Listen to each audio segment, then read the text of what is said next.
la salat al-Jamia.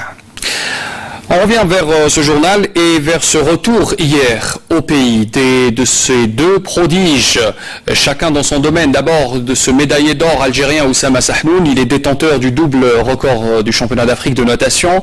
Un accueil chaleureux a été réservé à cet enfant de Constantine, et puis un accueil tout aussi chaleureux a été réservé à un autre prodige, le jeune Mohamed Farah. On en parlait déjà hier, il est lauréat du concours de lecture de langue arabe, classé premier au concours aux Émirats Arabes Unis. Wassila Batiche était présente hier à l'aéroport à leur accueil.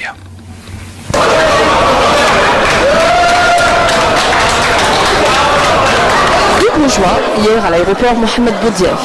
Les Constantinois sont venus en force pour accueillir leur fierté. On a une famille d'abord sportive, où on a aimé la natation, c'est pas par intérêt, juste parce qu'on aime le sport. Voilà. Donc on a commencé à travailler, où je suis bien sûr chaque fois on l'orientait, on le corrigeait, tout ça, bien sûr il était jeune, donc là il commence à avoir 24 ans, alhamdoulilah kulli hal, c'est après un bon travail, beaucoup de sacrifices. Oussama Sahnoun, champion d'Afrique avec 4 médailles, 2 en or et 2 de bronze. C'est lui qui a réussi à battre les 2 records du 50 et 100 mètres nage libre. Je suis très content aujourd'hui, je ne m'attendais pas. Avec la surprise, c'est un meilleur nageur africain sur ces championnats d'Afrique 2016. Je suis fier de moi. Voilà, je suis très content, je suis soulagé aujourd'hui parce que j'ai bien représenté mon pays, le peuple algérien, ma ville natale et mon quartier surtout, le Barachma. À côté de cet événement sportif, dans le même vol Alger-Constantine, mais culturel, avec le lauréat du concours de lecture arabe, Mohamed Abdallah Farah Djelloud. À peine âgé de 7 ans, il s'est brillamment illustré devant plus de 3 millions de participants venus du monde entier.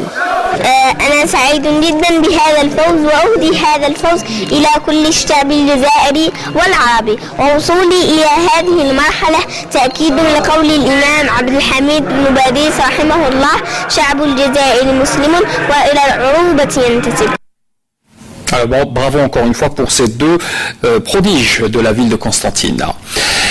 Pour terminer ce journal, vous pourrez juste suivre, juste après cette édition, l'émission Notre invité, Samia Bacha, reçoit ce soir le directeur général de la Caisse nationale des retraites, Slimane Melouka, pour parler de la réforme des retraites avec la suppression des dispositifs de la retraite proportionnelle et des départs sans condition d'âge qui entrent en vigueur, je le rappelle, à partir du 1er janvier 2017. Voilà, c'est la fin de ce journal. Merci de l'avoir suivi. Très bonne soirée à tous et bon week-end. Je vous retrouve dimanche prochain.